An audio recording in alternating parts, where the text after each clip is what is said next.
अभी जितने भी वीडियोज सोशल मीडिया पे वायरल हो रहे हैं उनको देखकर बड़ा ही दुख लग रहा है। महाकुंभ में जो अभी हादसा हुआ है, इसके बाद भी कई हादसे पे हादसे हुए ही जा रहे हैं। पता नहीं, जो महाकुंभ इतने दिनों से चल रहा था, शांति से जो पूरा कार्यक्रम हो रहा था, कुछ भी अड़चन नहीं आ रही थी, लेकिन पता नहीं किस कारण से अब महाकुंभ का जो लोग जा रहे हैं अपनी श्रद्धा से, लेकिन वहां पे बड़ी बड़ी अड़चने आ रही है। अब सुनने में आया है कि महाकुंभ में जहाँ पे मतलब जो स्थान है कुंभ का, वहाँ पे एक जगह बहुत भयंकर आग भी लगी है। और दूसरी बात ये भी सुनने में आया है कि 2 जगह बस जो है पलट गई है और बहुत ही लोगों का नुकसान हुआ है, जान का भी नुकसान हुआ है, कई लोग जख्मी भी हो गए हैं। एक जो बस थी वो तो किसी नदी में, कोई छोटी नदी थी उसमें जा गिरी थी, तो कुछ एक लोग बच भी गए थे, लेकिन कई बच्चे वगैरह खत्म हो गए थे। और एक जो बस थी वो रोड पर ही पलट गई थी। तो ऐसे कई हादसे सामने निकल के आ रहे हैं। तो इससे तो ऐसा लगता है कि घर में ही रहना ही सुरक्षित है, बाहर हम निकले ही नहीं, ऐसा एक मन में डर सा बन गया है। और दूसरी बात यह है कि लोग बोल रहे हैं कि जो भगदड़ मची थी उसमें प्रशासन जिम्मेदार है क्या? तो सच में प्रशासन जिम्मेदार है या किसी की साजिश है? पूरा वीडियो में खुलासा किया जाएगा, पूरी बात आपको बताई जाएगी। पहले आप एक थोड़ी सी रिकॉर्डिंग सुनिए। भगदड़ में आखिर किसकी गलती है? और पुलिस या प्रशासन हो सकता है। प्रयागराज कुंभ मेला क्षेत्र 4000 हेक्टेयर में फैला है। इसे 25 सेक्टरों में बांटा गया है। वहीं स्नान के लिए 41 घाट तैयार किए गए हैं। इन पर पहुंचने के लिए 30 रास्ते हैं। 28-29 की दरमियानी रात संगम के नॉर्थ तट पर स्नान के लिए लगभग 20 करोड़ लोग पहुंचे थे। लेकिन हर श्रद्धालु प्रयागराज के उसी तट पर स्नान करने की इच्छा रखता है जहाँ नागा साधु या सन्यासी स्नान करते हैं, यानी संगम के नॉर्थ तट पर। ऐसे में पुलिस प्रशासन बार बार कई लोगों से दूसरे तटों पर स्नान करने की भी अपील कर रहा है, लेकिन संगम के नॉर्थ तट पर भीड़ आप वीडियो में देख सकते हैं। ऐसे में जवाब अब आपको देना है कि आखिर इस पूरी घटना में गलती किसकी थी। और देखा आपने, रिकॉर्डिंग सुनी तो आप समझ रहे होंगे कि इसमें पूरी गलती प्रशासन की नहीं हम थोप सकते, क्योंकि कुछ गलती लोगों की भी उस समय रही है। मान लीजिए कि कुछ गलती थोड़ी बहुत प्रशासन की रही होगी, लेकिन वहाँ पे हमने जितने भी वीडियोस देखे, जितना रिसर्च की, उस हिसाब से समझ में आया कि वहाँ पे पहले अनाउंस किया गया था और जो लोग वहाँ सो रहे थे उन्हीं को सबसे ज़्यादा चीथा दबोचा गया है। लोग उनके ऊपर से गुजर गए थे और उस चीज के लिए भी जो पुलिस वाले वहां पे तैनात थे उन्होंने उन्हें पहले से ही मतलब रिक्वेस्ट की थी कि आप प्लीज यहाँ मत सोइए, यहाँ सोना आप लोगों के लिए उचित नहीं होगा। लेकिन जो लोग थे वह मान नहीं रहे थे, उसके बावजूद ही वहाँ सो गए थे और इसका खामियाजा उनको भुगतना पड़ा। और ऐसा हुआ कि बाद में स्थिति इतनी बिगड़ गई थी कि उनके ऊपर से पब्लिक इतनी सारी दौड़ गई, तो कितने लोगों की जाने भी गई, कितने लोग जख्मी हो गए, कितने लोग अपने परिवार वालों से बिछड़ गए। आगे वीडियोस में दोस्तों हम आपको क्लियर करेंगे, बताएंगे और कुछ वॉइस रिकॉर्डिंग में सुनाएंगे जो सुनकर आप दंग रह जाएंगे कि इसमें किसी न किसी का हाथ भी बताया जा रहा है कि जो भगदड़ मची थी उसमें किसी का हाथ है। तो चलिए आगे वीडियो में हम आपको पूरा क्लियर करते हैं। तो वीडियो को हम शुरू करते हैं। दोस्तों, मैं रिपोर्टर हिमानी, आप लोग का हमारे चैनल में मोस्ट वेलकम है। तो दोस्तों, आज के वीडियो में हम आपको एक बहुत ही खास बात जो बताने जा रहे हैं, क्योंकि कई बातें ऐसी सुनने में आ रही है कि जो ये भगदड़ मची थी उसके पीछे कई लोगों का हाथ है। आप ये रिकॉर्डिंग सुनिए पहले। कुछ है, वो लोग जानबूझ के असामाजिक है यहाँ पे।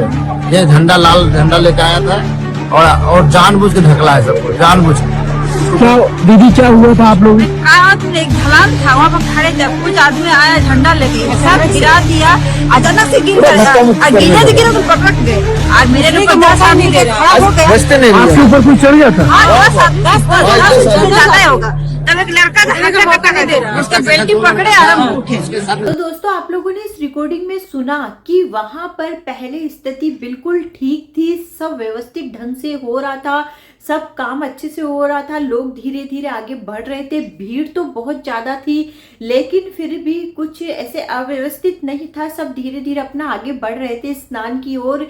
लेकिन क्या हुआ कि जैसे ही मतलब वो किसी जो कुछ लोग थे आके जैसा वीडियो में सुने और जोर जोर से चिल्लाने करने लगे, भगदड़ करके, भागो भागो करके, तो लोग समझ नहीं पाए और लोगों ने एकदम से भागना शुरू किया। और मेन वहीं पर भीड़ ज़्यादा बताई जा रही थी जहाँ पे नागा साधु लोग स्नान करते हैं, जो मेन माना जाता है, जहाँ पे मतलब बोलते हैं अमृत स्नान होगा, या कि वहाँ का जो मेन एक स्नान का कौन सा केंद्र रहता है जहाँ का स्नान बहुत अच्छा माना जाता है। अधिकतर लोग चाह रहे थे कि हम लोग वहीं जाके स्नान करें, इस चलते वहाँ बहुत ज़्यादा भीड़ हो गई थी और वहीं पर ही ये भगदड़ मची थी जिससे लोगों का इतना ज़्यादा नुकसान हुआ। अब आप ये वाली आप ये वाली क्लिप भी सुनिए। पानी मांग रहे थे, हमारी पानी खत्म हो गई थी, हम गंगा जल फेंक रहे थे लोगों पे और लोग अपना हाथ चाट रहे थे, उनके हाथ में पानी था and they were just trying to, हाँ मुझे एक बूंद दे दो, बस एक बूंद। मैं वो मलबा देख रहा हूँ, इन्होंने वो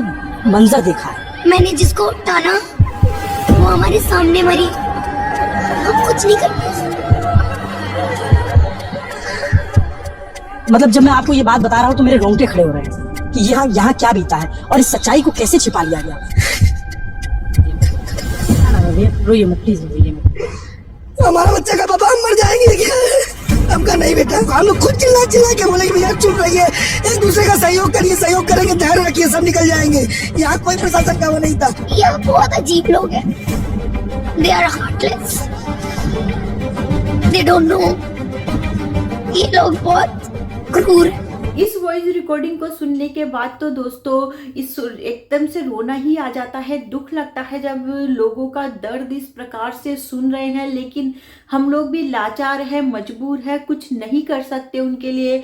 लेकिन मैं रिक्वेस्ट करना चाहूँगी कि जो भी लोग वहाँ आसपास में है या आसपास में रहते हैं, आप लोग से जितनी बन पड़े उन लोगों की मदद करिए, क्योंकि अभी वो लोग बहुत ज़्यादा परेशान हैं। खास तौर से मैंने कई बच्चों को देखा जो दर दर भटक रहे हैं, अनाथ हो गए हैं, उनके लिए तो मुझे बहुत ही ज़्यादा दुख लगा कि उन मासूम बच्चों का क्या दोष है। वो मासूम अपने पेरेंट्स के साथ में, अपने परिवार वालों के साथ में आए थे, लेकिन उन बच्चों को तो पता ही नहीं था कि उनके साथ ऐसी घटना घट जाएगी, वो अनाथ हो जाएंगे। बिन माँ बाप के बच्चों का तो कोई जीवन ही नहीं है, दर दर भटक रहे हैं, बेचारे बच्चे रो रहे हैं। तो जिनसे जितनी भी मदद पड़े बच्चों को सुरक्षित जगह पहुंचा दीजिए जहां उनका पालन पोषण अच्छे से हो सके, उनको कुछ खाने के लिए, पहनने के लिए दे दीजिए, क्योंकि लोगों की बहुत ज़्यादा हालत ख़राब हो रखी है। जिससे जितना बन पड़े उनकी मदद करनी ही चाहिए, क्योंकि जैसा जैसा सुनने में आ रहा है, जैसे देख रहे हैं, तो बड़ा दुख महसूस हो रहा है। बाद में दोस्तों आप लोगों से बोलना चाहूँगी कि जैसे कि आप लोग सोचते हैं कि कुंभ स्नान करके हम लोग अपने पापों को धो लेंगे, हमें बहुत पुण्य मिल जाएगा, हम बहुत पुण्य पालेंगे, लेकिन कुंभ स्नान से भी बड़ा, सबसे बड़ा पुण्य मैं आज आपको बताती हूँ कि सबसे बड़ा पुण्य है किसी दुखी, परेशान, जिसे मदद की जरूरत है बहुत ज़्यादा, कोई इंसान बहुत ज़्यादा तरस रहा है, किसी चीज़ के लिए मजबूर है, उसको मदद की आवश्यकता है, उसकी मदद कर दीजिए आप। ये सबसे बड़ा पुण्य है और हजारों कुंभ स्नान का पुण्य आपको उसमें मिल जाएगा यदि आप मतलब उनकी मदद करेंगे। यदि आप कुंभ गए हुए हैं और इस वीडियो को कोई भी देख रहा है, कुंभ जाने वाले हैं, तो आपसे जितना बन पड़ता है इन मजबूर लोगों को, जो भी आपको वहाँ ऐसा मिलता है, आपसे जितना बन पड़ता है आपकी हैसियत के हिसाब से आप उनकी मदद जरूर करिएगा। कुंभ स्नान से भी बड़ा पुण्य आपको उनकी मदद करने से मिलेगा, आप यकीन मानिएगा। आप कुंभ स्नान करें चाहे ना करें, लेकिन ऐसे लोगों की आप मदद कर देंगे जो लोग तड़प रहे हैं, परेशान है, बेघर हो गए हैं, किसी को घर पहुंचा देंगे, उनके सही जगह पे पहुंचा देंगे, उनकी इतनी दुआएं आपको मिलेगी कि वो कितने भी कुंभ आप स्नान कर लो उससे बड़ा फल आप पा लेंगे। तो दोस्तों आप जरूर मदद करिएगा, इस वीडियो को भी ज़्यादा से ज़्यादा प्लीज़ आप लोग शेयर करिएगा। और दोस्तों एक बात मैं आपसे क्लियर कर देती हूँ, बसंत पंचमी और शिवरात्रि पे भी बहुत ज़्यादा भीड़ होने वाली है, तो आप यदि कुंभ स्नान का सोच रहे हैं तो थोड़ा रुक के जाइएगा। शिवरात्रि और बसंत पंचमी पे तो बिल्कुल मत जाइएगा क्योंकि बहुत ज़्यादा भीड़ रहेगी। और एक चीज़ और सुनने में आई है कि वहाँ पे किसी ने बम विस्फोट कराने की, 13 मार्च के आसपास बम विस्फोट कराने की भी कोई धमकी का ऐसा सुनने में आया है, लेकिन अभी इसके ठोस सबूत नहीं मिले हैं। लेकिन ये बात भी सुनने में आई है कि वहाँ पे कोई बम विस्फोट भी हो सकता है। तो आप लोग ध्यान रखिएगा, सावधानी रखिएगा, सतर्क रहिएगा, क्योंकि अगर ऐसा होता है तो फिर एक और हादसे के शिकार कोई भी व्यक्ति हो सकता है। ये आपकी हमारी बात ही नहीं है, हर किसी की सावधानी के लिए हम ये वीडियो बनाते हैं कि आप लोग सुरक्षित रहे, जहाँ रहे सुरक्षित रहे। और वीडियो को ज़्यादा से ज़्यादा शेयर भी करिए ताकि दूसरे लोग भी जान पाए जानकारी को, क्योंकि बम विस्फोट की बात सुनने में आई है। हो भी सकता है कि बाहर के लोग कोई और हो, कुछ और इसमें साजिश हो, क्योंकि जितना अच्छे से कुंभ का कार्यक्रम चल रहा था तो ये साजिश भी हो सकती है कि उस काम को बिगाड़ा जाए। इसलिए आप लोग सावधानी रखिएगा, क्योंकि जो बम विस्फोट की घटना, हालांकि जो हमारा प्रशासन है वो बहुत अच्छे से काम कर रहा है, हर चीज़ को व्यवस्थित की जा रही है और वहाँ पे भी सब काम बहुत अच्छे से ही किए गए हैं। लेकिन फिर भी कुछ चीज़ों की लापरवाही से और पब्लिक की भी लापरवाही से इस इतनी बड़ी घटना हो गई। तो ठीक है, जो हुआ वो हुआ, लेकिन आगे के लिए दोस्तों आप लोग सावधानी रखिएगा। कुंभ स्नान जाए तो इन सब चीज़ों का ध्यान रखिएगा। और जो बम विस्फोट का भी सुनने में आया है वो आप लोगों को इसीलिए शेयर किया गया है ताकि आप लोग ध्यान रखें इस चीज़ का और अपने परिवार वालों को भी बताइएगा, शेयर करिएगा। तो दोस्तों आज का वीडियो हमारा इतना ही है। अगली वीडियो में फिर हम आपको मिलेंगे। आपको जो भी हमें अपडेट मिलेगी महाकुंभ से रिलेटेड कि वहाँ क्या हो रहा है तो वीडियो हम तुरंत आपके साथ शेयर करेंगे। तो चैनल को आप सब्सक्राइब करके रख लीजिएगा। मिलते हैं अगले वीडियो में। बाय बाय दोस्तों।